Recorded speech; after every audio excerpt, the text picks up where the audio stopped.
The windshield wipers of my Audi slashed back and forth, fighting a losing battle against the relentless Seattle downpour. It was a rhythm I had known my entire life, a metronome counting down the seconds of a Friday evening that was supposed to bring relief, but instead brought a vague, creeping sense of dread.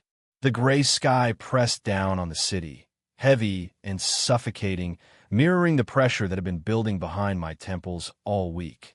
The quarterly reports were finished, the numbers had balanced perfectly, and the projections for the next fiscal year were optimistic. By all accounts, I should have been celebrating. I should have been eager to get home, to pour a glass of Cabernet, and to sink into the plush leather of my sofa beside my wife, Olivia. But as I navigated the winding roads of our subdivision, passing manicured lawns that looked almost black under the deluge, the knot in my stomach tightened. It was the same feeling I got when looking at a spreadsheet that was technically correct but fundamentally flawed, a hidden error buried deep in the formulas, invisible to the naked eye, but catastrophic in its potential. I pulled into the driveway. The house stood on a slight rise, an architectural marvel of modern timber and glass that we had purchased 3 years ago. It was the physical manifestation of our success, or rather, my success. The warm yellow light spilling from the living room windows should have been welcoming. Instead, it looked like a stage set, illuminated for an audience of none. I turned off the engine and sat in the silence for a moment, listening to the rain drumming against the metal roof of the car. I took a deep breath, inhaling the scent of conditioned leather and stale coffee, and composed my face. I was Ethan Miller, the steady hand, the reliable provider, the man who didn't let emotions cloud his judgment. I grabbed my briefcase and the bouquet of white lilies, her favorite, or at least they used to be, and made a dash for the front door. Inside, the house was immaculate. The air smelled of lavender and expensive cleaning products, a sterile scent that masked any sign of actual living. I shook the rain from my coat and hung it in the closet, carefully aligning the hanger with the others. "Olivia?" I called out, my voice echoing slightly in the high-ceilinged foyer. There was no answer, only the faint hum of the refrigerator from the kitchen. I walked through the hallway, my footsteps muffled by the thick Persian runner. I found her in the living room, curled up on the beige sectional, the blue light of her smartphone illuminating her face. She didn't look up when I entered. Her thumb moved rhythmically across the screen, a repetitive motion that seemed to command her entire attention. "Hey," I said, stepping closer and placing the flowers on the marble coffee table. "I'm home." The traffic on I-5 was a nightmare. Olivia paused for a fraction of a second, her eyes flicking up to meet mine before darting back to her screen. "Hey," she murmured, the word devoid of any inflection. I didn't hear the garage door. "It's raining pretty hard," I offered, loosening my tie. I waited for her to notice the flowers, to ask about my day, to show some sign that my presence was acknowledged. She didn't. She just kept scrolling, her expression unreadable, a mask of boredom that had become her default setting over the last few months. "I picked these up," I said, gesturing to the lilies. "I thought we could use a little brightness. It's been a long week." She finally locked her phone and set it face down on the cushion beside her. She looked at the flowers with a critical eye, as if inspecting a product that had been delivered in the wrong color.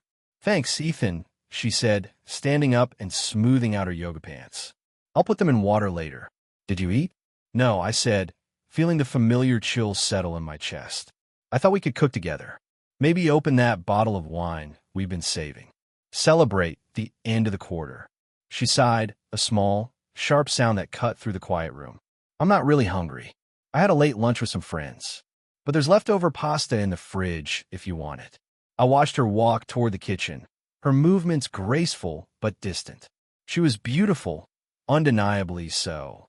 Her dark hair was pulled back in a loose bun, strands falling, framing a face that I had once thought was the map to my future. But lately, looking at her felt like looking at a stranger through a pane of frosted glass.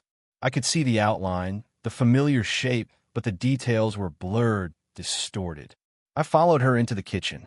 The granite countertops were gleaming, empty except for a glass of water she had left out.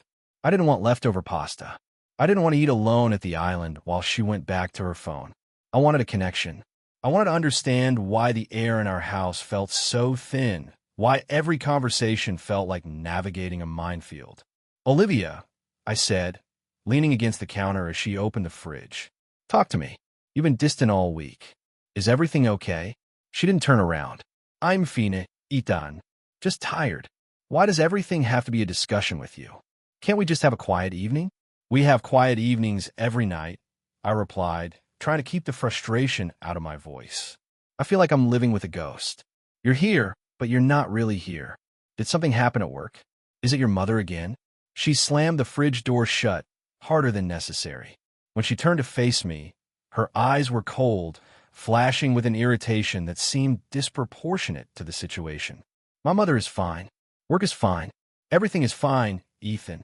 Stop analyzing me like I'm one of your spreadsheets." "I'm not analyzing you," I said, taking a step forward. "I'm trying to be your husband. I miss you, Liv. We haven't really talked in weeks. I was thinking, maybe we should book a trip. Hawaii, or maybe Europe. Just the two of us. Get away from the routine."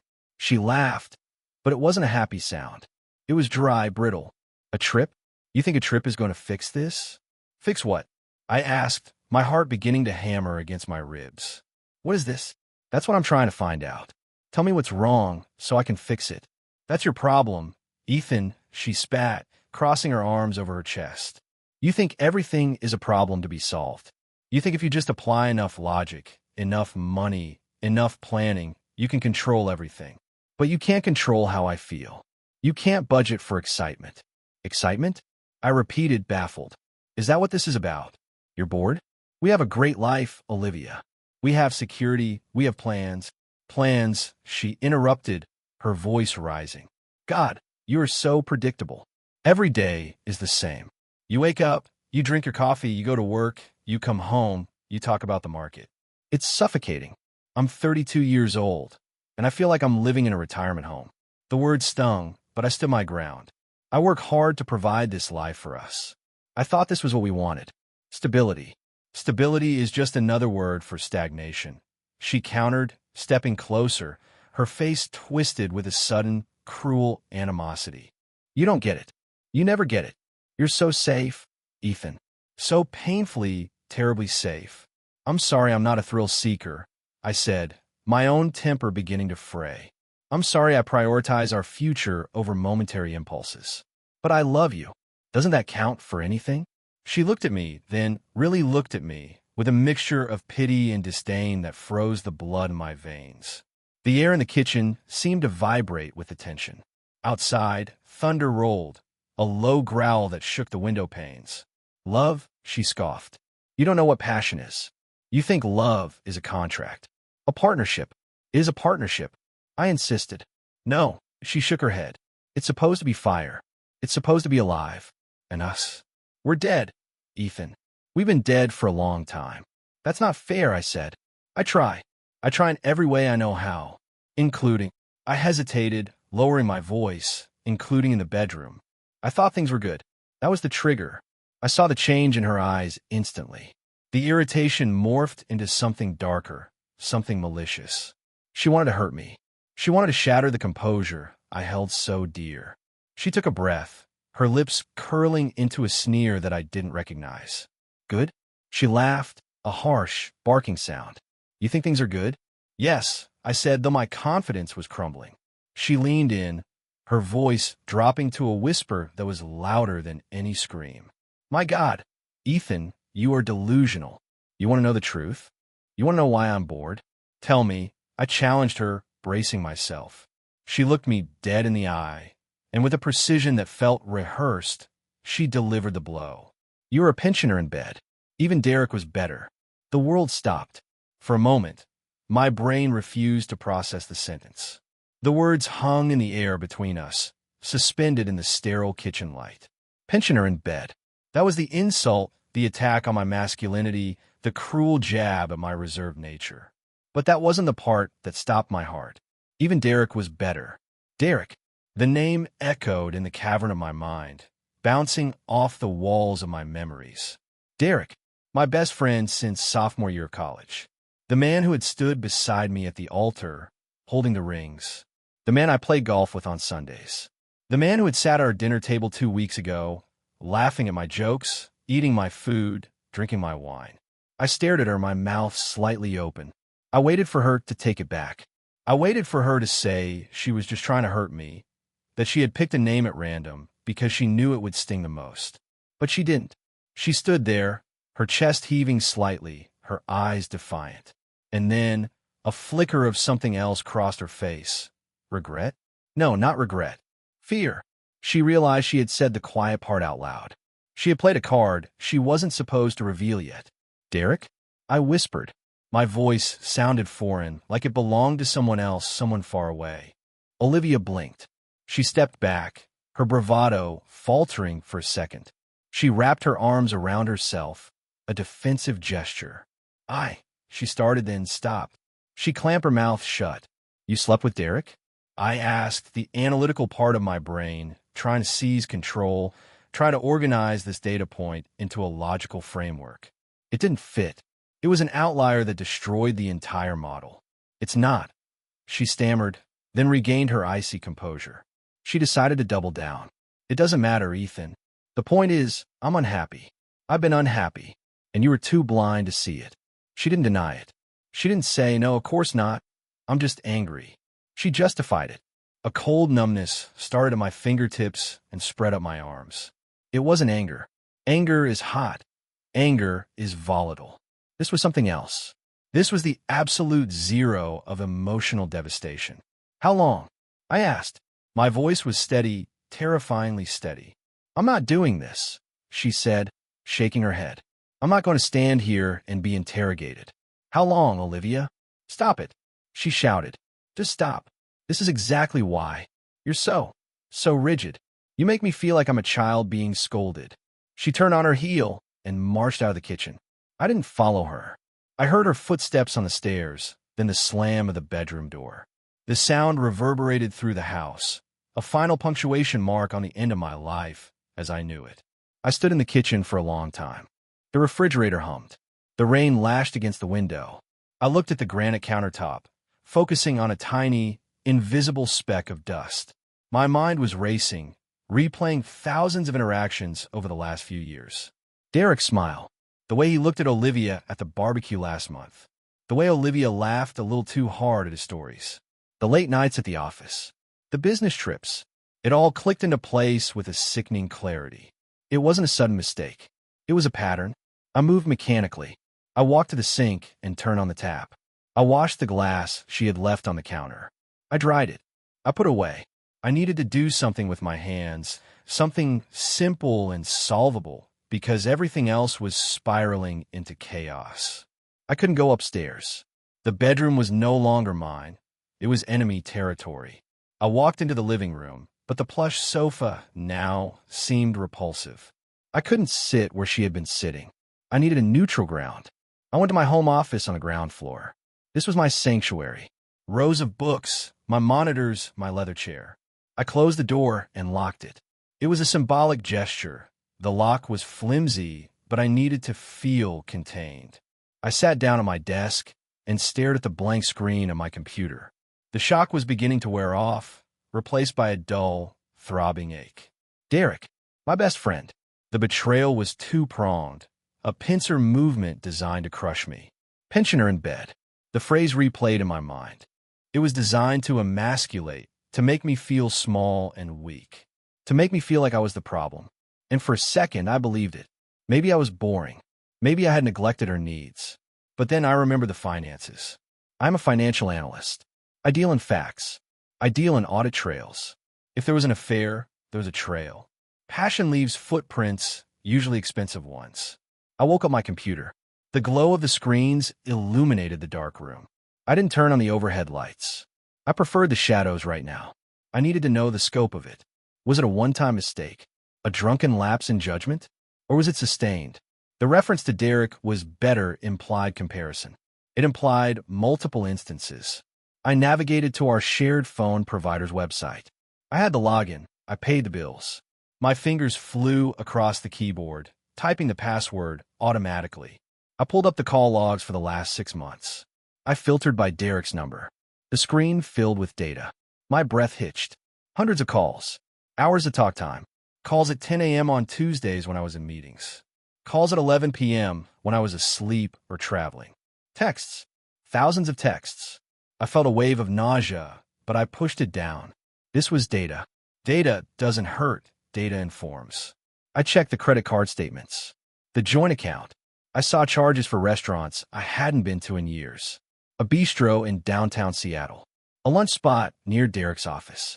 A charge for a boutique hotel in Portland on a weekend. I was at a conference in Chicago. Olivia had told me she was staying with her mother that weekend.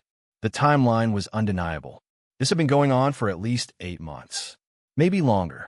I leaned back in my chair, staring at the evidence of my own stupidity. I had been funding my wife's affair with my best friend. The irony was so sharp it almost made me laugh. But I needed more. Logs and receipts were circumstantial. They proved proximity and spending, but in a court of law, or the court of public opinion, they could be explained away as friendship or support. I needed words. I needed intent. I remember the old iPad. When I bought Olivia the new Pro model last Christmas, she had tossed her old one in the junk drawer in the kitchen. She never wiped her devices. She wasn't tech-savvy in that way. She assumed that once she stopped using something, it ceased to exist.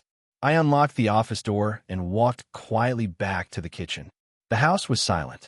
The rain had softened to a steady drizzle. I opened the drawer, pushing aside loose batteries and takeout menus. There it was. The screen was cracked in the corner, covered in a thin layer of dust. I took it back to the office. I plugged it in. The battery icon flashed red. I waited, staring at the charging symbol, my heart beating a slow, heavy rhythm against my ribs. Please turn on. Please. After 5 minutes, the Apple logo appeared. The lock screen. A picture of us from 3 years ago. We were smiling, standing on a beach in Maui. We look happy. It felt like looking at a photo of 2 dead people. I swiped up. Passcode. I tried her birthday. Incorrect. I tried our anniversary. Incorrect. I tried the last 4 digits of her social. Incorrect. I paused. Think, Ethan. She accused you of being predictable. What is she? She is sentimental about herself. She is ego-driven. I tried the date she got her promotion to manager. Incorrect. Then I remembered. Last year, she had been obsessed with that numerology reading she got at a fair. She said her power number was a specific sequence. It was ridiculous, but she had changed her gym locker code to it. I typed it in. The screen unlocked. The device immediately connected to the Wi-Fi.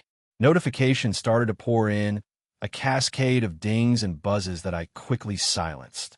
The cloud sync began. I opened iMessage. Because the iPad shared her Apple ID, it began to download the message history from her phone. The most recent messages, the ones from tonight, wouldn't be there yet if she hadn't backed up recently, but the older ones, the history. I watched the progress bar. Downloading. The names populated the list. Mom, Sarah, yoga group, and D. Just the letter D. I tapped on the conversation. It scrolled back, and back, and back. I started reading from a month ago. D. He's going to be in New York until Thursday, right? Olivia.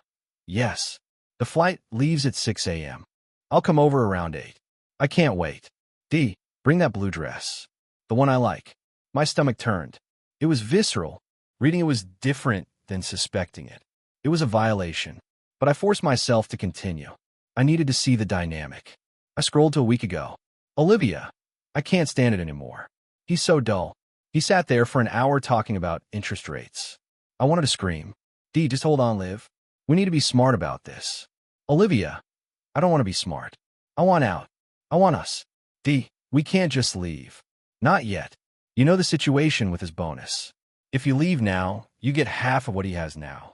If we wait until the end of the fiscal year, and if we can make him look like the unstable one. I stopped. I reread the message. If we can make him look like the unstable one. I scroll down. Olivia, what do you mean? D, I mean if he snaps. If he gets aggressive. Washington is a no-fault state. But conduct matters for asset distribution if we can prove he's a threat or if he's hiding assets. Or better yet, if he just gives up, we need him to feel like he failed you. Guilt is a powerful tool, Liv. Make him feel like he's the reason the marriage died. Make him doubt himself. He's weak. He'll fold. Olivia, you're bad. I love it. He is weak. He's a pensioner in bed, compared to you anyway. Winky face. There it was. The phrase. It wasn't a spontaneous insult born of anger tonight. It was a premeditated line. An inside joke between them. They had rehearsed my humiliation. I felt the blood drain from my face. This wasn't just an affair. This was a conspiracy. My best friend and my wife were not just sleeping together. They were plotting to dismantle me psychologically. They were banking on my passivity. They were banking on safe Ethan, boring Ethan, the man who would quietly accept the blame, sign the checks, and disappear into the background while they lived on my hard-earned money. He's weak. He'll fold. I lowered the iPad to the desk. The room was silent, but inside my head, there was a roaring sound, like a dam breaking. They thought I was a spreadsheet. Static. Predictable. A resource to be mined and then discarded. I looked at my reflection in the dark monitor. I looked tired. I looked pale. But the eyes staring back at me were not the eyes of a victim. They were the eyes of an auditor who had just found a massive fraud. And when you find fraud, you don't scream. You don't throw things. You document. You gather evidence. You freeze the assets. And then you prosecute. I picked up my phone. I didn't text Olivia. I didn't call Derek. I opened my banking app and took a screenshot of the current balance. Then I opened my calendar. Tomorrow, I would apologize. Tomorrow, I would play the part of the chastised, boring husband who just wants to make it work. I would be exactly who they thought I was. I would invite Derek to dinner. I would smile. I would pour my best scotch. And while they laughed at me behind my back, thinking they had won, I would systematically dismantle their lives, brick by brick, dollar by dollar. I saved the chat logs to an external drive. I encrypted the folder. I wiped the iPad screen with my handkerchief to remove my fingerprints and placed it back in the drawer in the kitchen, exactly how I found it. I walked back to the living room. The house was still quiet. I climbed the stairs to the guest bedroom. I wouldn't sleep in our bed tonight, not because I was sad, but because I needed to think. As I lay in the darkness, listening to the rain, the pain was still there, a sharp shard in my heart. But wrapping around it was something colder, stronger. You think I'm a pensioner? I whispered to the empty room. Fine, but you forgot one thing about pensioners, Olivia. I stared at the ceiling, my mind already calculating the next move, the legal precedents, the financial leverage. We have nothing but time.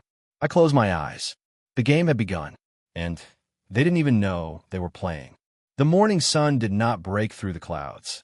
It merely turned the charcoal sky into a lighter shade of slate. I woke up in the guest bedroom, my body stiff on the unfamiliar mattress, a dull ache radiating from the base of my neck. For a few seconds, between the haze of sleep and wakefulness, I forgot.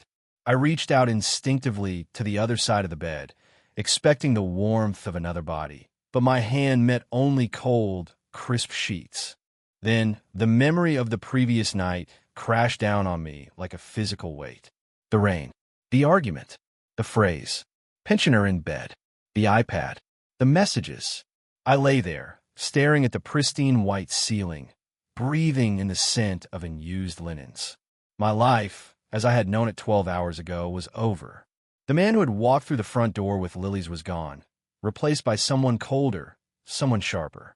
I sat up and swung my legs over the edge of the bed. My reflection in the dresser mirror looked the same. Same dark hair, same jawline, perhaps a bit more shadow under the eyes, but the person behind the eyes felt completely different.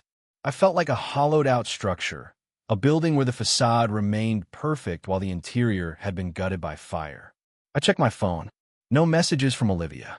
No messages from Derek. Just a notification from my bank about a recurring payment for a streaming service we barely used. The banality of it almost made me smile. Life went on. Bills were paid. Subscriptions renewed. Betrayals solidified. I stood up and dressed. I chose my clothes carefully. Not the sharp suit of the high-powered analyst, but a soft cashmere sweater and jeans. I needed to look approachable. I needed to look like a man who was humbled, a man who was ready to concede. This was the most difficult acting role of my life, and the curtain was about to rise. I went downstairs. The house was quiet. The smell of brewing coffee drifted from the kitchen. Olivia was up. I paused at the bottom of the stairs, composing my features. I relaxed my jaw, softened my gaze. I had to bury the rage so deep that not even a tremor of it would reach my hands. She was standing by the island, scrolling through her phone, a mug of coffee in her hand. She looked fresh, rested. The guilt I had hoped to see on her face was absent. Instead, there was a guardedness, a defensive wall ready to spring up at the slightest provocation. "Good morning," I said quietly. She jumped slightly, turned to face me. "Morning," she replied, her voice neutral. She watched me warily, waiting for the fallout from last night. She expected the interrogation to continue, or perhaps for me to sulk in silence. I walked over to the coffee machine and poured myself a cup. I took a sip, letting the hot liquid burn my throat, grounding me. Then I turned to her and offered a small, sad smile. "I'm sorry about last night," I said. The words tasted like ash in my mouth. Olivia blinked, clearly taken aback. She lowered her mug. "You are?" "Yes," I lied, stepping closer, but keeping a respectful distance. "I was tired. I was stressed about the quarter closing. I took what you said. I took it too personally. I didn't listen to what you were actually saying." I watched the tension leave her shoulders. It was fascinating, in a morbid way, to see how easily she accepted the surrender. It fit her narrative perfectly. I was the problem, so naturally I should be the one apologizing. "I just want us to be happy, Ethan," she said, her voice softening into that patronizing tone she used when she wanted to end a conversation. "I didn't mean to be so harsh. But you have to understand, I feel stifled." "I know," I nodded. "And you're right. I have been boring. I've been so focused on the future, on securing our retirement, that I forgot to live in the present. I forgot that you need more than just security." She smiled then, a genuine smile of relief. She thought she had one. She thought the storm had passed, and she had emerged unscathed, her secret still safe, her husband back in his box. "I'm glad you see that," she said, reaching out to touch my arm.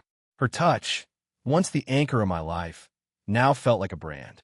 "We can fix this." "We can," I agreed. "In fact, I was thinking, why don't we have people over tonight? A casual dinner. Maybe Derek? I know I haven't been the most fun company lately. I want to make an effort with our friends." Her eyes lit up, but there was a flicker of hesitation. She was wondering if it was a trap. But looking at my defeated posture, my apologetic eyes, she dismissed the thought. "That sounds like a great idea. Derek would love that. He's been asking about you." "Great," I said. "I'll text him. I'll pick up some steaks. We'll open the good wine." "Thank you, Ethan," she said, leaning in to kiss my cheek. I held my breath, willing myself not to flinch. "This means a lot. Anything for you," I whispered, as she turned back to her phone, likely to text Derek the good news that her husband was successfully managed. I walked into the living room. My hands were shaking, not from fear, but from the sheer adrenaline of the deception. Phase 1 was complete. The target was at ease. I left the house an hour later, telling Olivia I had some errands to run before the dinner. I didn't go to the grocery store. I drove downtown, the rain drumming a steady rhythm on the roof of the Audi. I parked in a garage 3 blocks away from the building I needed to visit. I didn't want my car seen near the offices of Vance Partners. Arthur Vance was a legend in Seattle family law. He was known not for his courtroom theatrics, but for his forensic accounting. He was a shark who swam in the deep waters of hidden assets and offshore accounts. I had made the appointment under a false name, just in case. His office was like him, understated, expensive, and intimidating. Walls lined with mahogany bookshelves, a view of the Puget Sound obscured by gray mist. Vance was a man in his 60s, with steel gray hair and eyes that had seen every variation of human deceit. "Mr. Miller," he said, shaking my hand. "You used the name Smith on the phone, but my secretary recognized your voice from your firm. We've done business with your company." "Discretion is a habit," I said, sitting down in the leather chair opposite his massive desk. "In my line of work, it's a necessity," Vance replied, clasping his hands. "So, what brings a successful financial analyst to my office on a Saturday morning?" "I need a divorce," I said bluntly. "But not yet." Vance raised an eyebrow. "Go on." "My wife is having an affair with my best friend." I have proof of the duration, and I suspect they are planning to use the state's no-fault laws to secure a favorable settlement. They discussed provoking me to claim emotional instability. Vance nodded slowly. A common tactic. Unpleasant, but effective if the victim isn't prepared. You seem prepared. I want to be. I found messages. They're planning to wait until my annual bonus clears and my stock options vest. They want half of everything. Washington is a community property state, Vance said, leaning back. Generally speaking, assets acquired during the marriage are split 50-50ths. That's two. I know the law, I interrupted, but I also know about the dissipation of marital assets. Vance smiled, a thin, predatory expression. You've done your homework. If one spouse spends marital funds on an affair, gifts, hotels, dinners, loans to the paramour, that money can be reclaimed from their share of the settlement. Exactly, I said. I have records of dinners and hotels. But it's not enough. It's a few $1,000s. It won't hurt them. I need them to bleed. What are you proposing? Vance asked. If my wife were to withdraw a significant sum of money from our joint savings, voluntarily, to give to her lover for a business venture that subsequently fails, that would be considered dissipation, wouldn't it? Especially if I can prove I advised against it. Vance studied me for a long moment. The silence in the room was heavy, filled with the unsaid weight of moral ambiguity. If you entrap them, the court might look unfavorably on it. It's not entrapment if I simply stop being the gatekeeper, I said smoothly. My wife has access to our accounts. Her lover is a gambler at heart. If he asks, and she gives, and the money vanishes, that's her choice. Vance tapped a pen against his desk. If you can document that the withdrawal was her decision and the transfer went to him. Yes, that would be deducted from her share of the remaining assets. And if the amount is significant enough, she could walk away with nothing but her clothes. That's the goal, I said. And the house. I have a plan for the house. I need you to draft a trust document. I want to move the title.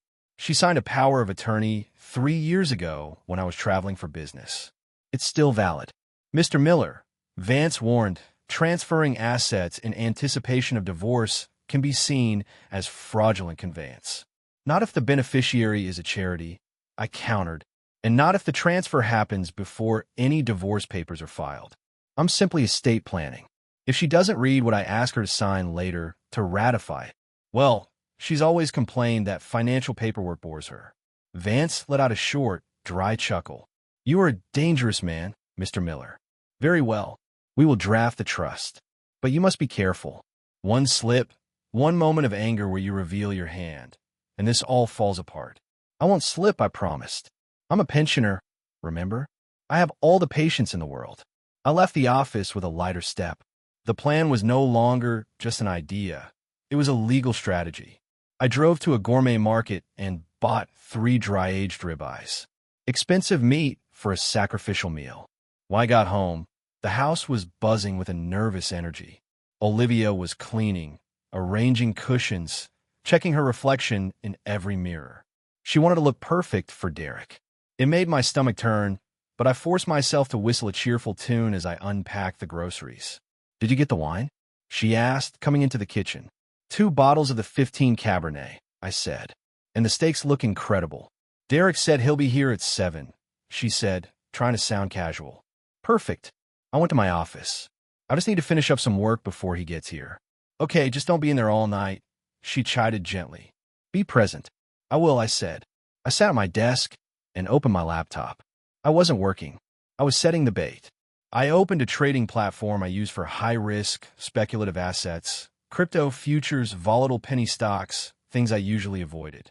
I pulled up a chart for a small biotech company that was rumored to be on the verge of bankruptcy, though the public forums were filled with bots hyping it as the next big thing. It was a classic pump and dump scheme waiting to collapse. I created a mock portfolio. In this simulation, it looked like I had bought heavily into this company. I left the tab open. I adjusted the screen brightness so it was clearly visible to anyone standing near the desk. Then, I went upstairs to shower. As I let the hot water wash over me, I rehearsed the conversation. I needed to be dismissive of the investment. I needed to tell Derek it was too complicated for him. His ego would do the rest. At 7 sharp, the doorbell rang. I went down to answer it. Derek stood there, holding a bottle of cheap whiskey, a wide, plastic smile on his face. He was taller than me, with the kind of athletic build that had gone slightly soft around the edges. He wore a designer shirt that was unbuttoned 1 button too low. "Ethan," he boomed, extending a hand. "Good to see you, man. Olivia said you were looking to unwind." I shook his hand. His palm was damp. "Good to see you, Derek. Yeah, it's been a week." "Cool mean." Olivia appeared behind me, her eyes locking onto Derek's with a hunger she barely concealed. "Hi, Derek," she said breathlessly. "Liv," he nodded, a knowing glint in his eye. "You look great. Let's get drinks," I said, ushering them into the living room. The evening played out like a grotesque piece of theater. We drank wine. We ate the steaks I had grilled to perfection. I listened as Derek bragged about his job in sales, about the big deals he was closing. I nodded, asked polite questions, and played the role of the impressed friend. "You know, Ethan," Derek said, leaning back in his chair, his face flushed with wine. "You guys in finance, you play too safe. You got to take risks to make the real money." "I suppose," I said, swirling my wine. "But safety builds wealth. Risk destroys it." "See?" Olivia chimed in. "That's what I mean. He's so conservative." "Actually," I said, pausing as if I had just remembered something, "I do have one play I'm looking at. But it's confidential." Derek sat up straighter. The word confidential was like catnip to him. "Oh yeah? Insider stuff?" "Not insider," I corrected. "Just highly volatile. A biotech play. I was looking at the charts earlier." "Biotech is hot," Derek said, trying to sound knowledgeable. "What's the ticker?" I shouldn't say, I demurred. "It's too risky, Derek. You could lose everything." "I'm probably going to pass on it myself, even though the projections are showing a 500% return by next month." I saw the greed flash in his eyes. 500%. He looked at Olivia. She looked at me, surprised. 500%? She asked. "Ethan, why would you pass on that?" "Because it's not a sure thing," I said, standing up. "I need to check something in the office, actually, sorry. I left a transfer pending. I'll be right back." I walked to my office, leaving the door slightly ajar. I knew Derek would follow. He couldn't help himself. I sat at my desk, clicked a few keys, and then accidentally knocked my pen off the table. As I bent down to pick it up, Derek appeared in the doorway. "Everything okay?" he asked. "Yeah," I said, getting up. "Just finalizing some boring bond purchases." He walked into the room, his eyes immediately darting to the screen. The chart was huge, green, and pointing upward. The mock portfolio showed a massive potential gain. "Is that the biotech thing?" he asked, pointing. "Yeah," I sighed, clicking the tab closed, but not before he saw the ticker symbol. "Look, forget I mentioned it. It's for institutional investors, really. Let's go finish the wine." I ushered him out, turning off the monitor. I felt his resistance. He wanted to stay. He wanted to memorize those letters. Back in the living room, the dynamic had shifted. Derek was distracted. He was checking his phone under the table. I knew exactly what he was doing. He was looking up the stock. He was seeing the bot-generated hype. He was doing the math in his head. "So," Derek said after a few minutes, his voice tight, "if a guy want to get in on something like that, how much would he need?" "Minimum buy-in for the private round is 50,000, I lied. "But like I said, don't do it." 50,000, he muttered. He didn't have 50,000. I knew his finances. He leased his car. He rented his condo. He had credit card debt. But I knew who did have access to $50,000. I looked at Olivia. She was watching Derek with concern. She saw his desire. She wanted to be the one to give him what he wanted. She wanted to be his savior, the one who believed in him when boring Ethan didn't. "Let's talk about something else," I said brightly. "How's your mother, Liv? I saw you brought in the mail earlier. Was there anything from her?" "Oh," Olivia started, looking confused by the subject change. "No, just bills. Actually, there was one letter for me from the clinic." My heart skipped a beat, but I kept my face impassive. "The clinic? Are you okay?" "Just a routine checkup," she said quickly. Too quickly. She glanced at Derek, a flash of panic in her eyes. I just threw it on the counter. The rest of the evening was a blur of forced laughter. By 10 p.m., Derek left. He hugged Olivia a little too long at the door. I shook his hand. "Thanks for dinner, Ethan," he said. "You're a good guy." "Take care, Derek," I said, Drive safe. When the door closed, I turned to Olivia. I'm going to clean up the kitchen. You go to bed. You look tired. Are you sure? She asked, looking relieved. Yeah, go. She went upstairs. I waited until I heard the shower running. Then I went to the kitchen. I didn't wash the dishes. I went to the trash compactor. It was empty, except for the mail she had discarded earlier. I retrieved the envelope. It was crumpled. The return address was a well-known women's health center in downtown Seattle. I carefully smoothed out the paper. It wasn't just a bill. It was a summary of results. Patient, Olivia Miller. Date, October 14th. Test, HCG quantitative, pregnancy. Result, positive estimated gestational age, 4 to 5 weeks. I stared at the paper. The hum of the refrigerator seemed to grow deafening. 4 to 5 weeks. I closed my eyes and did the mental calculation. 5 weeks ago, I was in London for the merger. I was gone for 10 days. And even if I had been here, I walked to my office, unlocked the bottom drawer of my filing cabinet, and pulled out a thick medical file from 3 years ago. The file I never talked about. The file Olivia knew about, but chose to ignore. Diagnosis, male factor infertility. Azoospermia. Post-mumps or coitus complications. Prognosis, natural conception impossible. I looked from the medical file to the crumpled lab result. A cold, hard knot formed in my stomach. It wasn't just an affair. It wasn't just theft. She was going to pass this child off as mine. She had to. If she admitted it was Derek's, her parents would disown her. They were old-fashioned, religious. An affair was one thing. A bastard child with a man who had no money was another. She needed me to be the father on paper. She needed my insurance, my income, my stability to raise Derek's child. And Derek, did he know? Or was she playing him too? The betrayal deepened, turning into an abyss. They weren't just stealing my money or my pride. They were planning to steal my legacy. They were going to force me to raise the child of the man who mocked me, the child of the woman who despised me. I folded the lab result and placed it in my pocket. I put the medical file back in the drawer and locked it. I walked back to the kitchen and finished loading the dishwasher. I wiped the counters. I turned off the lights. I climbed the stairs in the dark. I entered the bedroom. Olivia was already asleep, or pretending to be. She was curled on her side, breathing deeply. I stood over her, looking at her sleeping face. She looked innocent. She looked peaceful. I felt a tear slide down my cheek. I wiped it away angrily. I was done crying. I slipped into bed beside her. I lay on my back, staring into the darkness. "Congratulations, Daddy," I whispered to myself, the words dripping with venom. The trap with the money was just the beginning. Now, the stakes were infinite.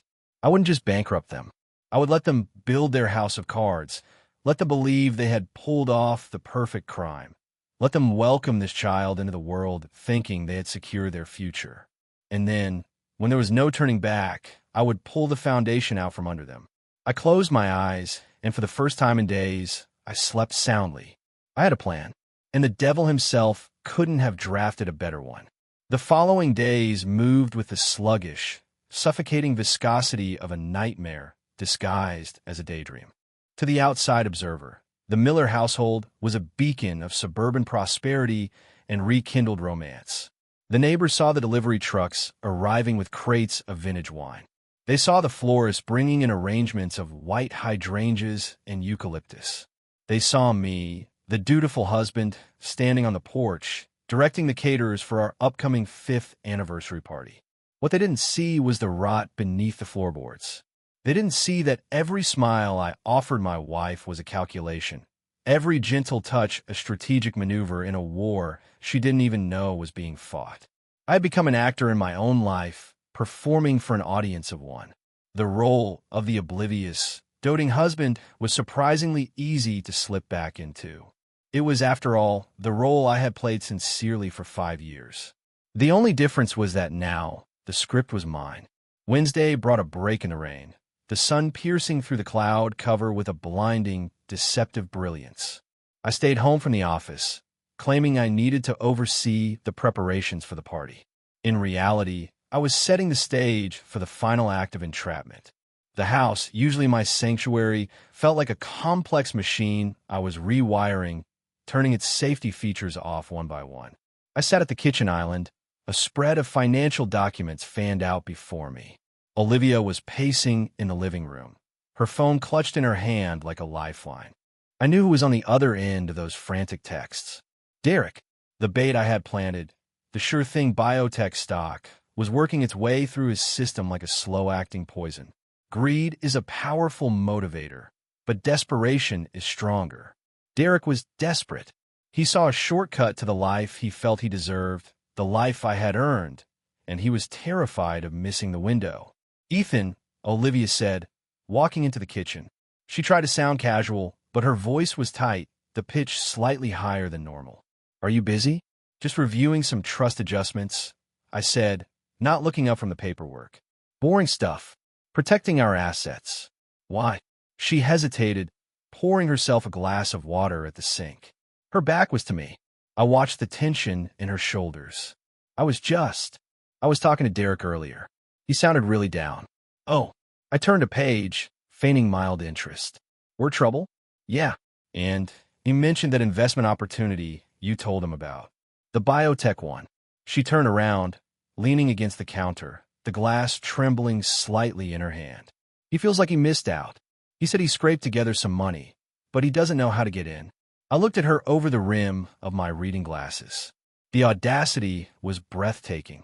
She was scouting the perimeter, testing the defenses. It's a private placement, Liv. It closed yesterday. Besides, like I told him, it's $50,000 minimum. Derek doesn't have that kind of liquidity. He said he has 40. She lied. I knew for a fact Derek had less than 4,000 in his checking account. He just needs a little more to bridge the gap. He was wondering if maybe we could help him. Just a short-term loan? He'd pay us back with the profits next week. I set my pen down.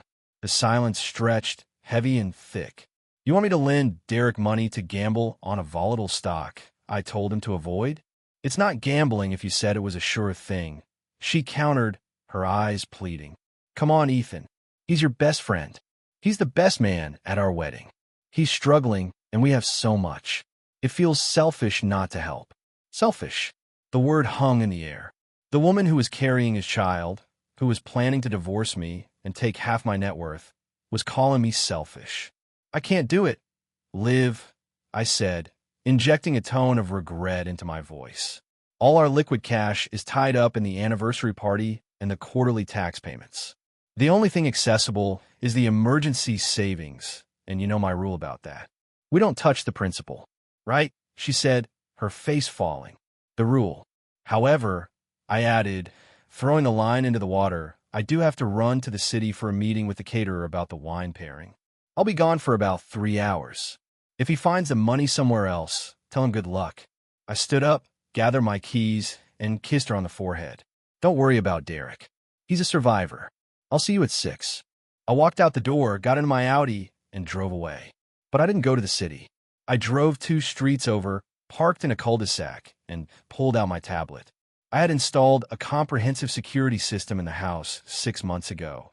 Cameras in the hallways, the living room, and the office. Ostensibly for burglars. Today, it was for the thief inside the walls. I opened the app. The feed from the office camera was crisp and clear in 4K resolution. For 20 minutes, nothing happened. The house was still. Then, the door to my office creaked open. Olivia entered. She looked different when she thought she was alone. The mask of the confident, bored wife was gone. She looked terrified. She was gnawing on her thumbnail, looking over her shoulder at the empty hallway. She held her phone to her ear. I'm in, she whispered. The microphone on the camera picked it up clearly. I can't believe I'm doing this, Derek. If he finds out. A pause. She listened to him. I could imagine what he was saying. He won't find out. We'll put it back before he notices. Do you want us to be poor forever? Do you want me stuck with that pensioner? Okay, she said, her voice trembling. Okay, tell me the account number again. She sat at my desk. My sanctuary. She opened my laptop. It was password protected, of course. I need the password, she hissed into the phone. No, he didn't tell me. Wait. She opened the top drawer. I held my breath. I had left a small notebook there. It didn't contain my actual passwords, but it contained a hint. A sequence. She found it. She typed it in. Access denied. It's not working. She panicked. Then, She looked at the sticky note I had carelessly left attached to the bottom of the monitor. It had a string of numbers. The code for the garage door, followed by my birth year. She typed it. The screen unlocked. "I'm in," she breathed. I watched on my tablet, feeling a cold, detached fascination. It was like watching a nature documentary where a predator stalks its prey. Only here, the prey was trapping herself. She navigated to the bank's website. The browser remembered the username. I had set it that way this morning. She clicked forgot password. No. She stopped. She looked around the desk. She opened the bottom drawer, rummaging through files. She was looking for the physical token, the two-factor authentication generator I kept for high-value transfers. It wasn't there. I had it in my pocket. "I can't find the token, Derek," she cried, sounding close to tears. "I can't do the transfer without it." She listened again. Then she stiffened. "Checkbook?" "Yeah, the checkbook is here." She pulled out the heavy, leather-bound binder. "The check's for our primary joint account. I can write a check, but how are you going to cash it today? It needs to clear." Pause. "Mobile deposit? Okay, but 50,000 is over the limit." "What? Multiple checks?" "No, Derek, that looks suspicious." Okay. Stop yelling at me." She took a pen. My Mont Blanc pen, a gift from her parents for my 30th birthday. She opened the checkbook. I zoomed in on the video feed. She wrote the date. She wrote Derek S. in the payee line. She wrote the amount. $50,000 and 00/100. Then came a signature line. She hesitated. Her hand hovered over the paper. This was the moment. Until the ink touched the paper, she was just a snooping wife. The moment she signed, she was a criminal. She was committing forgery and fraud. She looked at the photo of us on the desk. The one from our honeymoon. For a second, I thought she might stop. I thought some vestige of conscience, some memory of the love we once shared, would pull her back from the edge. But then she touched her stomach. A subconscious gesture. She wasn't doing this for Derek. She was doing it for the fantasy of a new life, for the child she was carrying that she thought was his. She lowered the pen. She signed my name. It was a clumsy forgery, shaky and hesitant, but it was there. She tore the check out with a ripping sound that seemed to echo through the speakers of my tablet. She took a photo of it with her phone, presumably sending it to Derek for mobile deposit, and then shoved the physical check into her pocket. "It's done," she whispered, closing the laptop. "You better be right about this, Derek. You better be right." She fled the room, leaving the door slightly ajar. I closed the app. I sat in my car, staring at the suburban street. A squirrel ran across the hood of a parked van. The world was utterly mundane, yet everything had changed. I had the video. I had the timestamp. I would have the bank record by tomorrow. She had just handed me the weapon to destroy her, and she had done it out of a misguided loyalty to a man who saw her as nothing more than an ATM. I drove to a coffee shop and waited 2 hours. I drank black coffee that tasted like battery acid. I read the news, but the words swam before my eyes. When I finally drove home, the sun was setting, casting long, blood-red shadows across the driveway. I entered the house with a garment bag over my shoulder, my tuxedo for tomorrow. Olivia was in the kitchen, chopping vegetables with a manic intensity. "Hey," I said, my voice breezy. "Meeting went great. We're going with the Pinot Noir for the main course." She jumped, nearly slicing her finger. "Oh, you're back early." "Standard time," I said, checking my watch. "Everything okay? You look pale." "Just headache," she mumbled, not meeting my eyes. "The weather pressure, I think." "I have something that might help," I said, placing the garment bag on a chair and pulling a thick manila envelope from my briefcase. Her eyes widened in alarm. "What is that?" "Paperwork," I said, walking over to the island. I stopped by the lawyer's office on the way back. "Lawyer?" She dropped the knife. It clattered loudly on the cutting board. "Why?" "Relax," I laughed, pouring myself a glass of water. "It's nothing bad. It's actually a gift. Or part of one." I opened the envelope and spread the documents on the counter. They were dense, filled with legal jargon, flagged with yellow sign here stickers. "You know how you're always worried about security?" I asked, leaning against the counter, looking at her with an expression of open vulnerability. "How you said you feel? Unprotected?" She nodded slowly, wary. "I've been thinking about what you said. About me being boring. about me being a pensioner in my mindset. I used the word deliberately, watching her flinch. And you're right. I focused too much on hoarding and not enough on protecting the legacy. So, I'm setting up a trust, I lied. The Miller Family Trust. It protects the house and our main assets from liability. If anyone sues me, or if the market crashes, the house is safe. It's untouchable. I handed her a pen. Not the Mont Blanc she had used to rob me, but a cheap plastic one. I need you to sign the transfer of the deed into the trust. It basically says we both agree to move the property title from our personal names to the trust entity. She looked at the paper. It was a standard quitclaim deed buried under a stack of trust formation documents. Does this mean, do we still own a house? She asked, trying to decipher the legalese. Of course, I said, my voice soothing.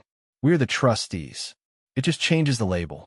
It's a tax thing, mostly, but it secures the home for our future. 4. Children, eventually. I saw the flicker of pain in her eyes when I said children. And there's a bonus, I added. By moving it to the trust, it frees up some equity. I was thinking we could use that to finally book that trip to Europe you wanted. Maybe Italy? In the spring? Italy. Her dream destination. The carrot was dangling right in front of her. She looked at the papers. She was distracted.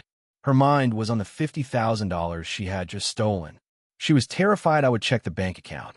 She wanted this conversation to be over so she could go back to agonizing over her crime. She didn't want to read the fine print. She wanted to appease me. Okay, she said, letting out a breath. That sounds sensible. Italy sounds amazing. It will be, I promised.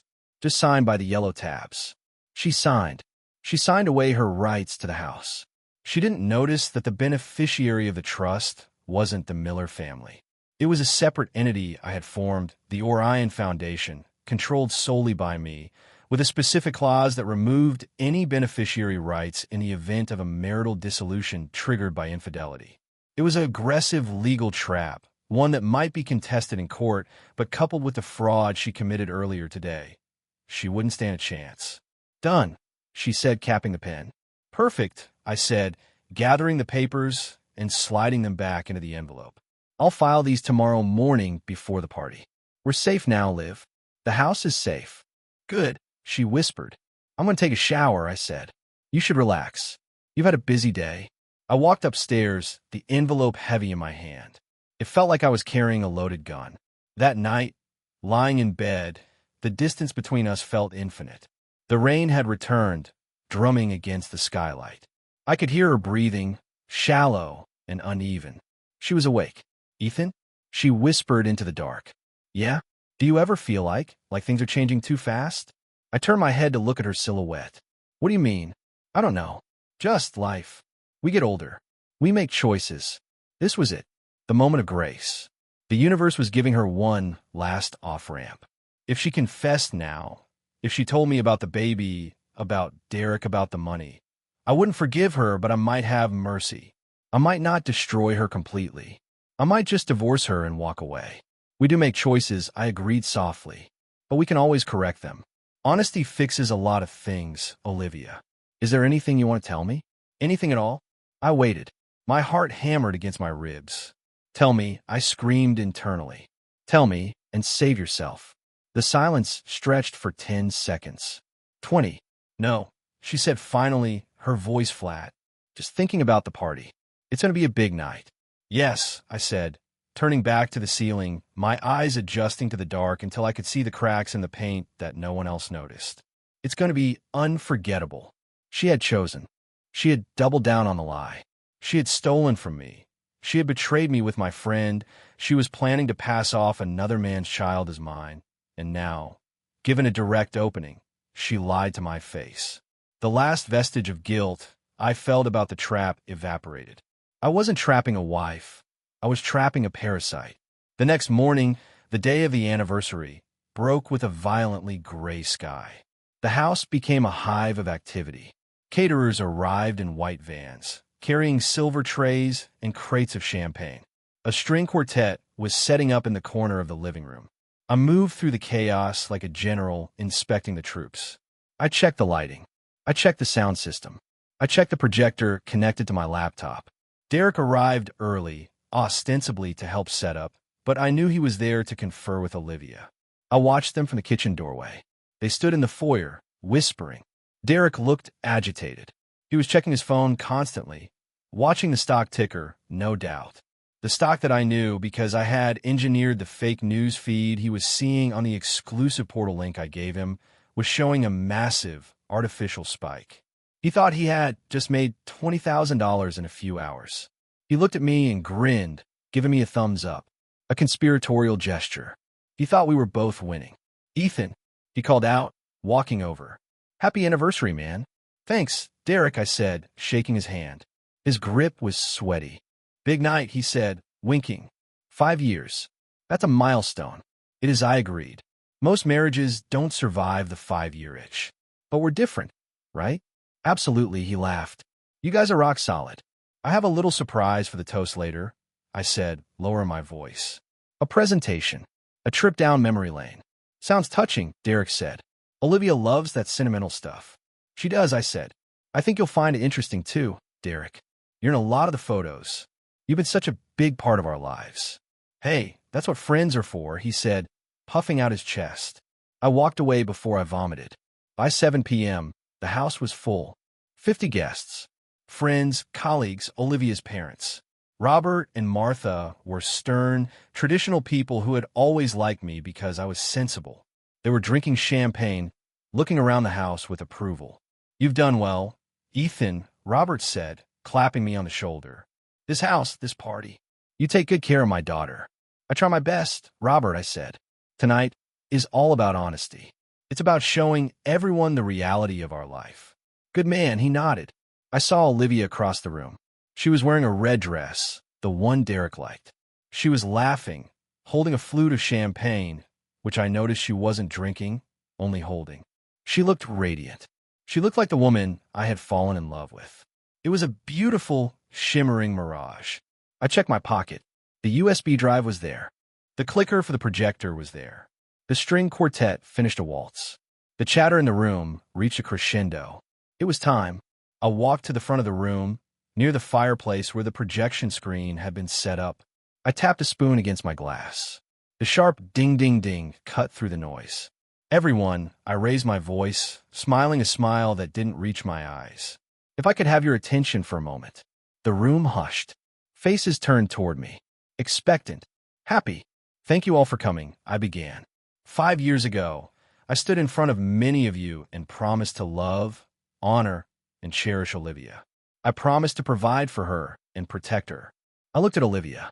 She was smiling, but her eyes were darting nervously toward Derek, who was standing near the bar. Marriage is a journey, I continued. It's full of surprises, full of things you never expect. Tonight, I wanted to share some of those moments with you. Some unseen aspects of our life together. I reached into my pocket and pulled out the remote. I've put together a short presentation. I think it speaks for itself. I clicked the button. The screen flared to life. The first image was innocent enough, our wedding photo. The crowd, I'll add. We started with so much hope, I said. Click. A photo of the house. We built a home. Click. A photo of me working late at the office. I worked hard to fill it. I paused. The air in the room shifted. I could feel the electricity, the anticipation of the drop. But, I said, my voice dropping an octave, becoming cold and precise. Sometimes, no matter how hard you work, you can't build on a foundation that is rotten.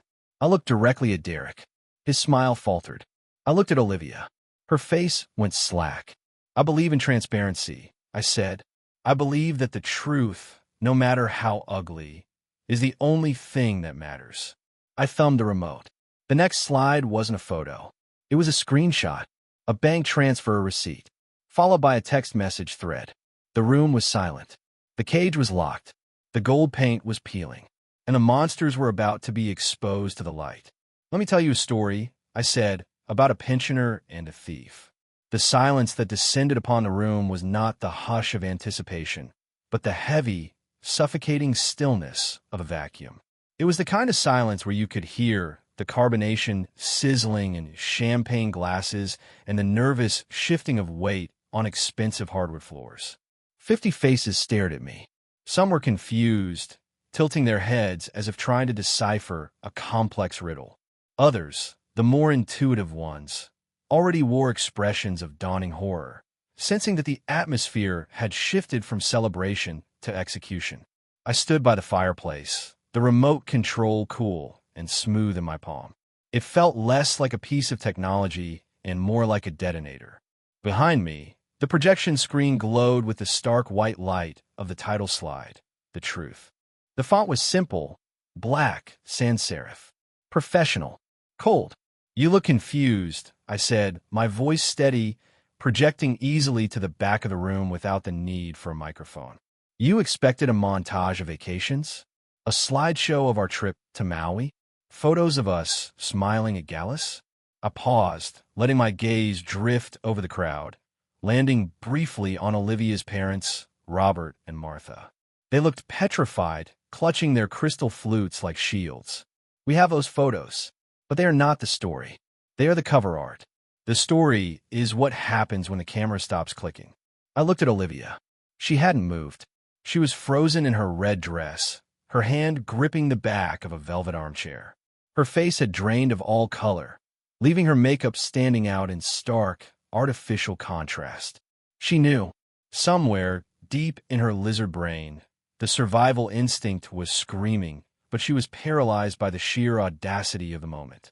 She couldn't imagine that I, the safe, predictable, boring Ethan, would actually do this. "Slide 1, I said softly. I clicked the remote. The image on the screen changed. It wasn't a photograph. It was a video file, time-stamped from yesterday afternoon. The angle was high and wide, the view from a security camera hidden in the bookshelf of my home office. A ripple of murmurs went through the crowd. On the screen, the figure of Olivia entered the frame. The resolution was crystal clear. Everyone could see the nervous way she looked over her shoulder, the way she gnawed on her thumbnail. They watched as she sat at my desk, my sanctuary, and began to rifle through my drawers. "This was recorded yesterday at 2:14 p.m., I narrated, my tone clinical like a surgeon describing a tumor. I was supposedly in the city, meeting with our caterers. Olivia told me she had a headache. But as you can see, her recovery was miraculous. On the screen, the Olivia in the video held a phone to her ear. The audio from the recording played through the room's speakers, slightly tinny but unmistakable. "I'm in. I can't believe I'm doing this, Derek. If he finds out." In the real room, the real Derek dropped his glass. It shattered on the floor, the sound like a gunshot. Red wine splashed onto the beige carpet, looking disturbingly like blood. Heads whipped toward him. He was pale, his mouth opening and closing like a fish out of water. "It's not," Derek stammered, his voice cracking. "It's not what it looks like." "Quiet, Derek," I said, not angrily, but with the authority of a teacher correcting a disruptive child. "The video isn't finished." We watched as the on-screen Olivia found the checkbook. We watched her hesitate. We watched her sign my name. The zoom function I had applied in the editing software magnified the document. "Pay to the order of Derek S. Amount, $50,000. "Forgery," I said, letting the word hang in the air. "Fraud. Grand larceny. Yesterday, my wife stole $50,000 from our joint savings account to fund a non-existent investment for her lover." A gasp went through the room. It started from Martha, Olivia's mother, a strangled sound of disbelief. Robert turned to his daughter, his face darkening with a mixture of confusion and rising anger. "Olivia?" Robert barked. "Is this true?" Olivia finally moved. She took a step forward, her hands shaking. "Dad, no. He's twisting it. It was a loan. Ethan said he would help him." "I said no such thing," I replied calmly. "In fact, I explicitly told you that the money was for our taxes. But you didn't care about our taxes, did you?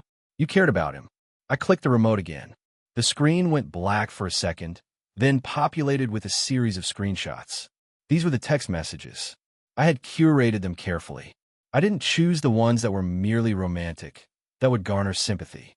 I chose the ones that were cruel. I chose the ones that showed their true characters. You might think this was a momentary lapse of judgment. I addressed the guests. A mistake born of passion. But let's look at the timeline. I pointed to the screen. Date, August 12th. Derek, he's such a pushover. I can't believe he bought dinner for us. Olivia, he likes to feel useful. It's pathetic, really. He has no idea we're laughing at him. I saw a colleague of mine, a man I respected, turn away from the screen, looking physically ill. I clicked again. Date, September 4th. Derek, what about your parents? Won't they be suspicious if you leave him? Olivia, my parents are old fools. As long as I look happy, they don't look deeper. They just want the status. Once we have the money, we can endure their lectures until they die and leave us the rest. This was the kill shot for the family dynamic. I watched Robert read the words. Old fools. Until they die. The man who had paid for her college, who had walked her down the aisle, who had welcomed Derek into his home, looked as if he had been struck in the chest with a sledgehammer. He turned slowly to look at Derek, his hands balling into fists. You wrote that? Robert whispered, his voice trembling with a dangerous rage. You stood in my kitchen, ate my food, and wrote that? Derek backed away, holding his hands up. Mr. Hanson, please, it was venting. It was a joke. A joke? I interjected. Let's see the punchline. I clicked the remote again. The slide changed to the one I had been saving. The one that would sever the last thread of sympathy anyone might have held for Olivia. It was a split screen. On the left, a medical document. Mercy Hospital. Patient, Ethan Miller. Diagnosis, azoospermia, sterility. On the right, the crumpled lab report I had retrieved from the trash. Patient, Olivia Miller. Test, HCG positive. Gestational age, 5 weeks. The silence in the room changed again. It became absolute. It was the silence of a collective intake of breath. The math was simple. Everyone in the room could do it. If the husband is sterile and the wife is pregnant. I have known for 3 years that I cannot have children, I said, my voice dropping to a whisper that carried more weight than a scream. It was a sorrow I carried privately. Olivia knew. We discussed adoption. We discussed our future. I looked at Olivia. She was weeping now, silent, ugly tears that ruined her mascara, streaking black lines down her face. She wasn't crying for me. She wasn't crying for the baby. She was crying because the illusion was shattered. But recently, I continued, Olivia found a miracle. Or rather, she found a donor. She is 5 weeks pregnant. I was in London 5 weeks ago. I turned to Derek. Congratulations, Derek. It seems you've made a contribution to the family after all. Derek looked at the screen, then at Olivia's stomach. The color drained from his face completely. He didn't look like a proud father. He looked like a man who had just realized he was anchored to a sinking ship. He looked at me, terror in his eyes. He knew he had no money. He knew he had no job, or wouldn't for long. And now he had a child on the way with a woman who was being publicly eviscerated. Ethan, stop, Olivia sobbed, her voice breaking. Please just stop. Everyone is looking. You're ruining everything. I am ruining nothing, I said coldly. I am simply turning on the lights. The ruin was already there. You built it brick by lie, brick by betrayal. I walked over to the table where the cake sat, a massive, 3-tiered confection topped with a plastic bride and groom. I looked at it for a moment, then looked back at her. You said something to me last week, I said. You thought I didn't hear the venom in it, or maybe you wanted me to hurt. You said I was a pensioner in bed. You said Derek was better. I let the vulgarity of the comparison hang there. The guest shifted uncomfortably. It was too intimate, too raw. You call me a pensioner, I repeated, savoring the word. You mock my need for security, for planning, for safety. You called it boring. Well, Olivia, you were right about one thing. I placed the remote on the table next to the cake. I am retiring. I reached into the inside pocket of my tuxedo jacket. I pulled out the thick envelope I had prepared. I didn't throw it at her. I didn't make a scene. I walked over to where she stood, trembling and exposed, and placed it gently in her hand. These are divorce papers, I said, and an eviction notice. Eviction? She whispered, clutching the envelope as if it were a lifeline. This is my house. Not anymore, I said. Yesterday, you signed a quitclaim deed transferring the title to the Orion Trust. You thought you were protecting the house from lawsuits. You were. You were protecting it from yourself. Her eyes widened as the memory of the previous night came rushing back. The boring paperwork, The gift, the signature she hadn't bothered to read because she was too busy hiding her theft. The trust has a morality clause, I explained, for the benefit of the room. The beneficiary must not have engaged in criminal activity against the grantor. Fraud is criminal activity. Forgery is criminal activity. As the sole trustee, I have dissolved your residency, rights effective immediately. I check my watch. It is 8:30 p.m. The police have been notified regarding the check fraud. They're on their way. If I were you, Derek, I would leave before they arrive. You are an accessory. Derek didn't wait. The word police broke his paralysis. He didn't look at Olivia. He didn't offer her a hand. He didn't defend her honor. He turned and bolted for the front door, pushing past a stunned waiter, scrambling like a rat fleeing a rising tide. Derek! Olivia screamed, a raw, desperate sound. Derek, wait! But the door slammed shut. The sound echoed through the silent house. Olivia stood alone in the center of the room. Her parents had turned their backs to her. Her mother was weeping into her father's shoulder. Robert was staring at the wall, his face gray, refusing to look at the daughter who had called him an old fool and wished for his death. The guests began to move. It was a slow, awkward exodus. No one said goodbye.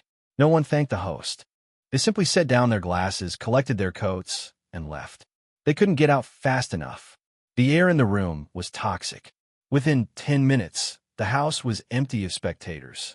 The string quartet had packed up in record time, fleeing through the kitchen. The caterers were silently clearing the untouched food, eyes downcast, trying to be invisible.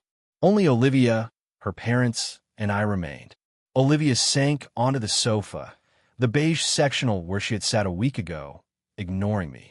She held the envelope in her lap, staring at nothing. How could you? She whispered. You planned this. You pretended. You pretended everything was fine. I mirrored you, I said, standing over her.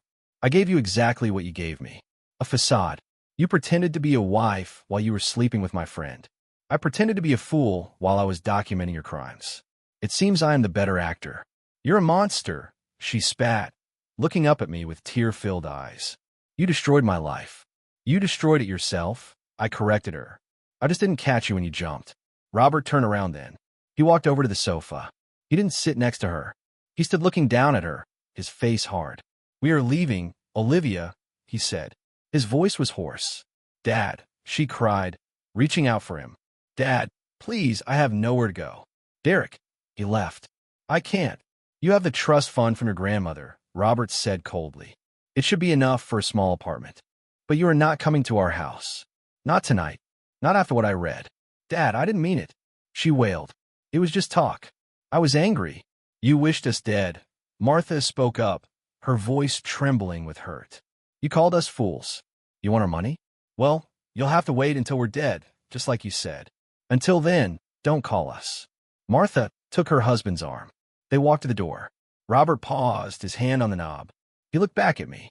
There was no hatred in his eyes, only a profound, weary sadness. I'm sorry, Ethan, he said. I truly am. Goodbye, Robert, I said. The door closed. Now it was just us. The silence was different now. It was the silence of a tomb. You have 30 minutes, I said, checking my watch again. The police are slow on Friday nights, but they will be here. If you're still here when they arrive, I will press charges for the check. If you leave now, and if you sign the divorce papers uncontested, I might forget to hand over the original check to the detective. It was a bluff, mostly. I had already sent the digital copy to my lawyer. But she didn't know that. Olivia stood up. She looked around the room, at the flowers, the decorations, the remnants of the party that was supposed to celebrate 5 years of marriage. She looked at the screen, which was still displaying the split image of the medical records. You won, she said, her voice hollow. Are you happy now? You won the war. It wasn't a war, I said, walking to the window and looking out at the rain. It was a pest control operation. She flinched as if I had slapped her. I'm pregnant, she said softly. Doesn't that mean anything to you? Even if it's not yours. It's a baby. You always wanted a baby. I turned to face her. This was her last card. The pity card. The biological imperative. I wanted our baby, I said. I wanted a family. What you have there, that is a reminder. A reminder of every lie you told. Every time you laughed at me with him. I feel nothing for it, Olivia. Just like you felt nothing for me when you were in bed with him. She stared at me for a long moment, searching for a crack in the armor, searching for the soft, pliable Ethan she had married.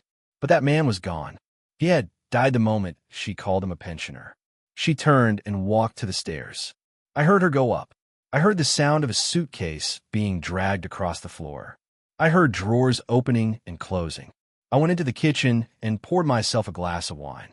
I didn't drink the cheap stuff the caterers were serving. I opened the bottle of 82 Bordeaux I had been saving for a special occasion.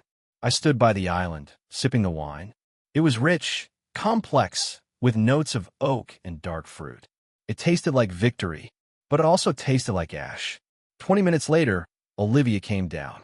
She was wearing a trench coat and carrying a large suitcase. Her hair was messy.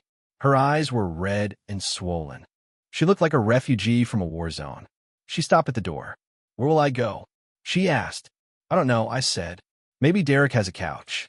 Or maybe he's too busy hiding from his own creditors." She gripped the handle of her suitcase. "I loved you once," she said. "No," I shook my head. "You love the lifestyle. You love the safety. You love the audience. You never saw me.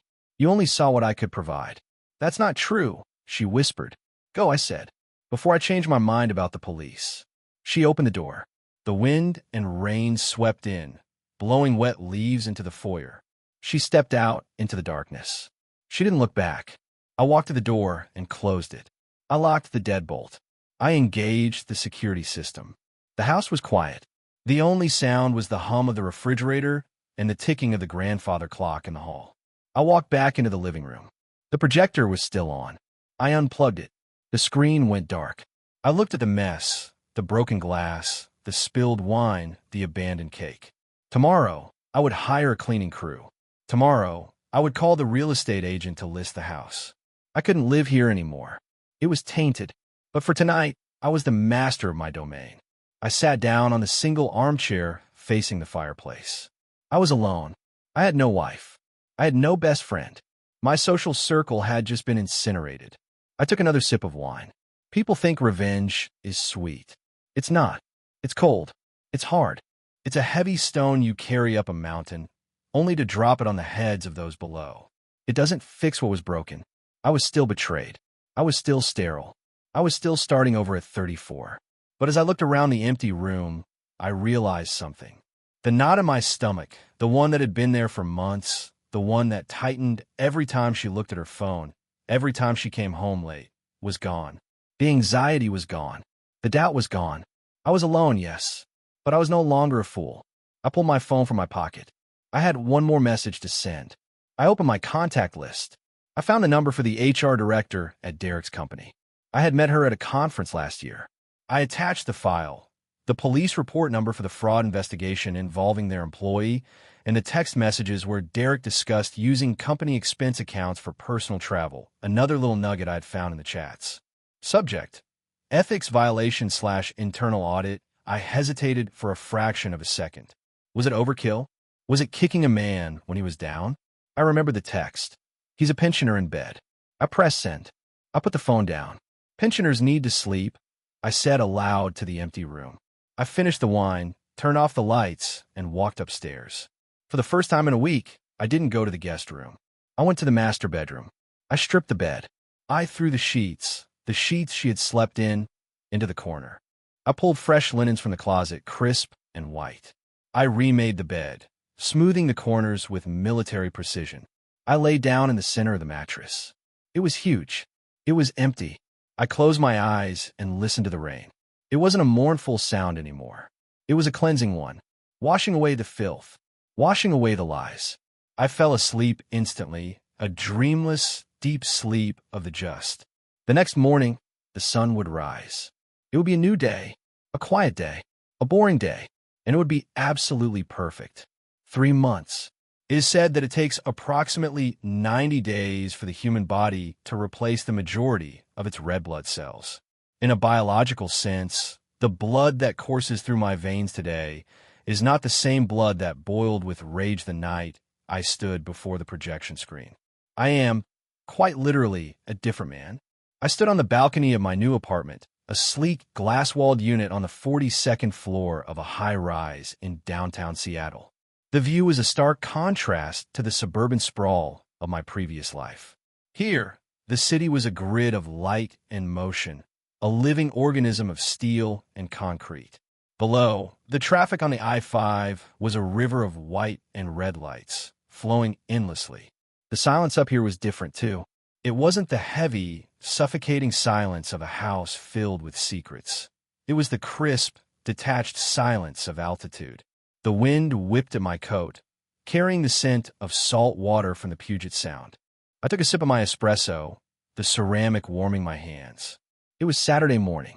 In my old life, a Saturday morning meant mowing the lawn, fixing a leaky faucet, or enduring a passive-aggressive brunch with friends we didn't actually like. Today, it meant whatever I wanted it to mean. My phone buzzed on the patio table. It was a notification from my real estate agent.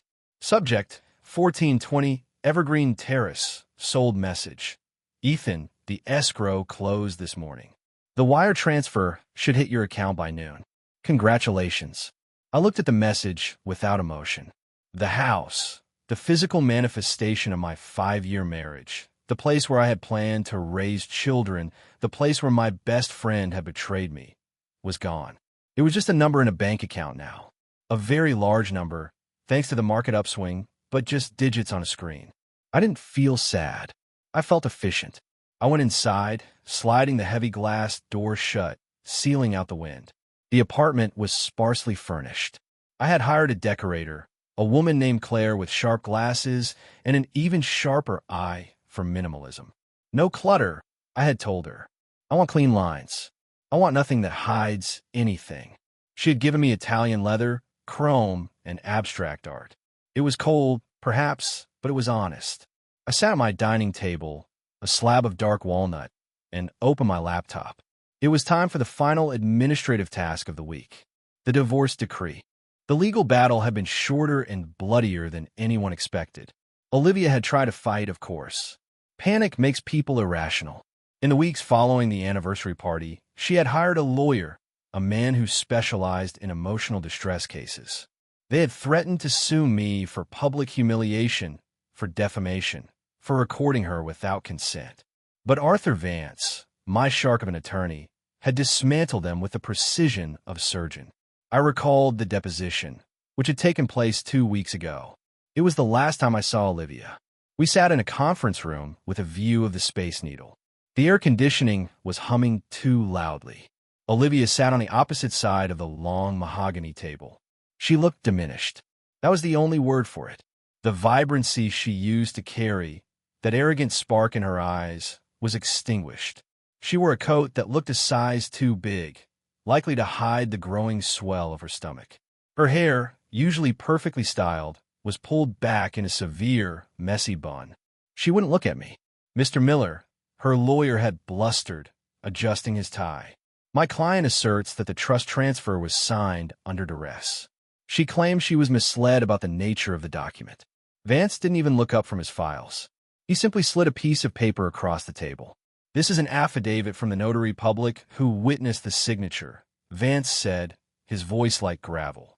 It states that Mrs. Miller was calm, asked questions about the vacation to Italy that the equity would fund, and signed voluntarily. Furthermore, we have the security footage of the signing. Would you like to watch it?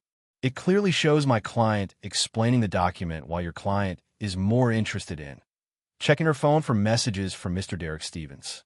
Olivia's lawyer faltered.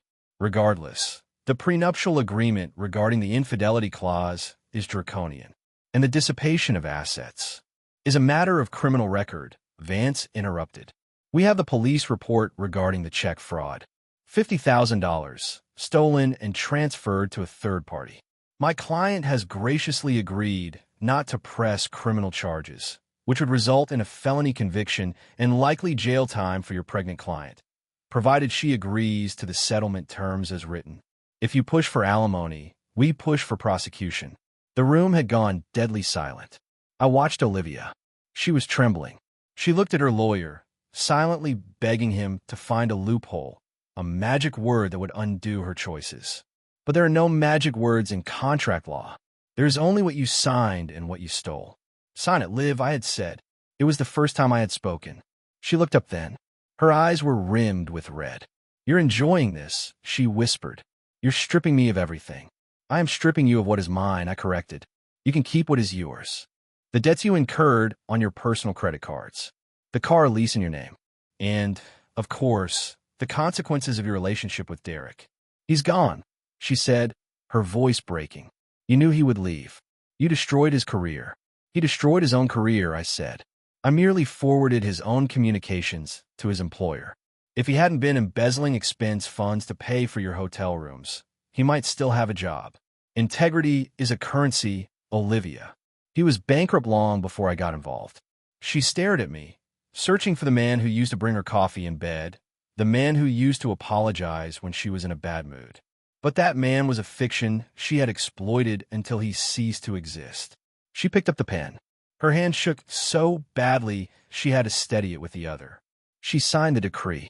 With that ink, she waved her right to the house, to my retirement accounts, to spousal support.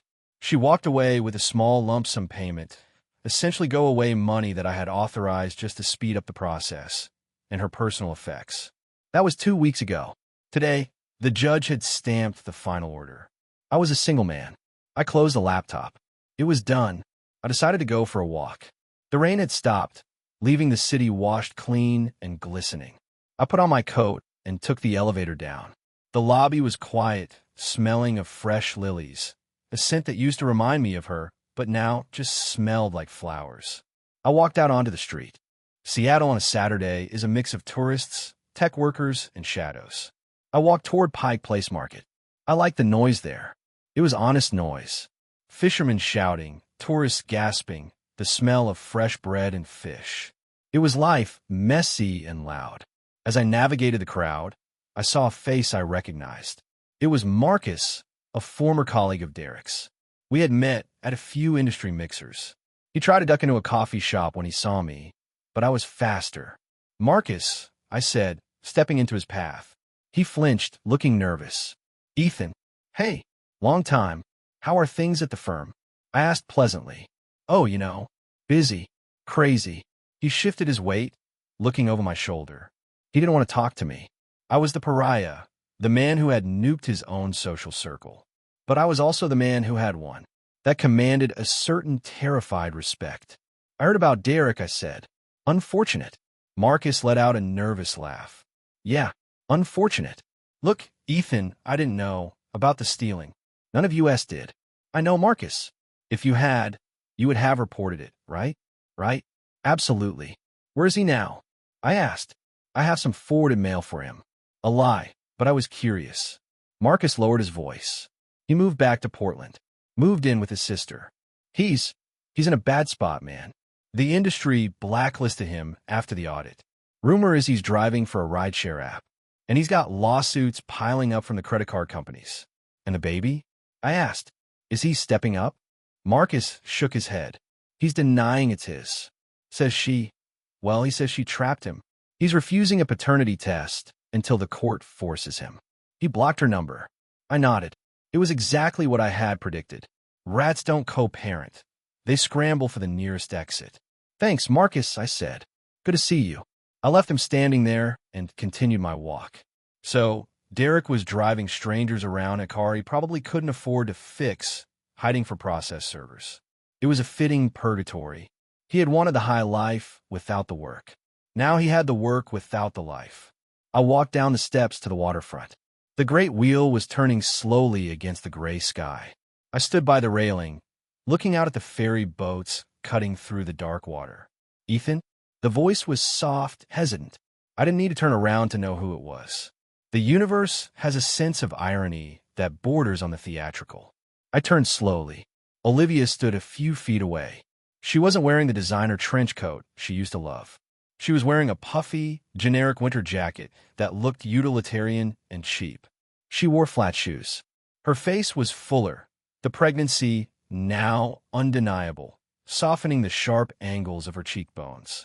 She looked tired, not the I stayed up too late at a party tired, but the bone-deep exhaustion of uncertainty. Hello, Olivia, I said. She hugged her arms around herself. I saw you walking down First Avenue. I I didn't think you came down here. You always said it was a tourist trap. I'm trying new things, I said. Retirement, remember? She winced at the word. You look good, Ethan. Different. I'm different. I'm staying in a motel in Belltown, she said, the words rushing out as if she needed to fill the silence. Just until the settlement check clears. Then I'm going to get a place. A studio. That sounds practical, I said. She looked at me, her eyes searching for a foothold. My parents won't talk to me. Dad changed his number. Mom sent me a check for $500 and a Bible verse about repentance. They are principled people, I said. You insulted their intelligence and their longevity in writing. It's hard to walk that back. I know, she whispered. She looked down at her stomach. She placed a hand on it, a protective gesture that seemed lonely. It's a girl. I looked at her hand, then at her face. I felt a flicker of something. Not regret, not love, but a distant, objective pity, like seeing a bird with a broken wing. You feel bad for it, but you know you can't fix it, and if you touch it, you might get pecked. I hope she's healthy, I said. Derek won't answer my calls, she said, tears welling up. He says it's your fault. He says you set him up with that stock. I didn't force him to invest money he didn't have, I replied calmly. And I certainly didn't force him to sleep with my wife. Derek is a man of his own choices. As are you. I made a mistake, Ethan, she sobbed, stepping closer. I made a terrible mistake. I was bored, and I was stupid, and I let him get into my head.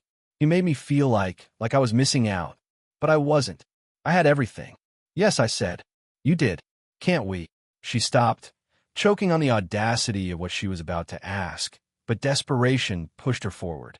Is there any chance? Not now, maybe. But, could you ever forgive me? I'm so scared, Ethan. I'm doing this alone. I don't know how to be a mother alone. I looked at her. I really looked at her. I remembered the woman I had married. I remember the laughter. I remember the vows. But then I overlaid that image with the text messages. Old fools. Pensioner. Weak. The forgiveness she wanted wasn't emotional. It was financial. It was structural. She wanted the safety net back.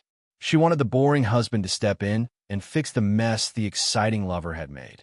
Olivia, I said, my voice gentle but as hard as the concrete beneath our feet. Do you remember the night of the rain? The night you told me I was a pensioner in bed? She flinched, nodding shamefully. I didn't mean it. You did, I said. And you were right. I'm a man who values peace. I value predictability. I value loyalty. Those are old man virtues. You want a fire. You want a chaos. You wanted to feel alive. I gestured around us, at the cold wind, the gray sky, her cheap coat, the uncertainty of her future. Look around you, Olivia, I said. This is chaos. This is uncertainty. This is the thrill of survival. You have exactly what you wanted. You're living on the edge. You're no longer bored. Ethan, please. I can't save you, I said, because the Ethan you are asking for doesn't exist anymore. You killed him. You and Derek murdered him that night in the kitchen. The man standing in front of you is just a stranger who knows your history. I reached into my pocket. I didn't pull out a checkbook. I didn't pull out a key. I pulled out my sunglasses. Take care of the baby, I said. Don't let her become you. Ethan, she cried as I turned away. I walked away. I didn't look back. I didn't speed up. I walked with the steady, measured pace of a man who has nowhere to be and everywhere to go. I heard her sobbing behind me, but the sound was swallowed by the noise of the city, by the cry of the seagulls and the rumble of the traffic. I walked all the way back to my building. The doorman, a burly guy named Sam, nodded as I entered. Good afternoon, Mr. Miller. Good walk. Excellent walk, Sam. Thank you. I took the elevator up to the 42nd floor. I entered my silent, pristine apartment. I went to the kitchen. I had bought a steak earlier, a prime ribeye, dry-aged for 45 days. I took it out of the fridge. I seasoned it with salt and pepper. Simple. No complex sauces. No hiding the flavor. I heated the cast-iron skillet until it smoked. I laid the steak in the pan. The sear was instantaneous, a loud, aggressive hiss. I cooked it to a perfect medium rare. I poured a glass of the 82 Bordeaux, the second bottle, the one I hadn't opened on the night of the party. I sat at my dining table, facing the window. The sun had set, and the city was glowing again. I cut a piece of the steak. I took a sip of the wine. It was quiet. Some might call this loneliness. Some might call it a hollow victory. They might say that in destroying them, I had destroyed myself. But as I sat there, watching the lights of the ferries moving in the dark water, I didn't feel hollow. I felt weightless. I had been carrying a burden for years. The burden of being the good enough husband, the provider, the safety net for people who resented the safety. I had been walking on eggshells in my own home, terrified of being too boring, too predictable. Now, I could be as boring as I wanted. I could read a book for 4 hours. I could go to bed at 9 p.m. I could invest in bonds. I could never speak to a soul if I chose not to. The phone lay on the table. It was silent. No text from Olivia asking where I was. No text from Derek pretending to be my friend. I took another bite of the steak. It was the best meal I had ever tasted. I raised my glass to the reflection in the window. A man with dark hair and tired eyes, but a spine of steel. To the pensioner, I whispered. And for the first time in a very long time, the silence didn't feel like an absence. It felt like a presence. It felt like peace. I finished my meal, washed the plate, and dried it. I put it away. Then I went to the living room, sat in my leather chair, picked up a book, and began to read. The story was over. My life was just beginning.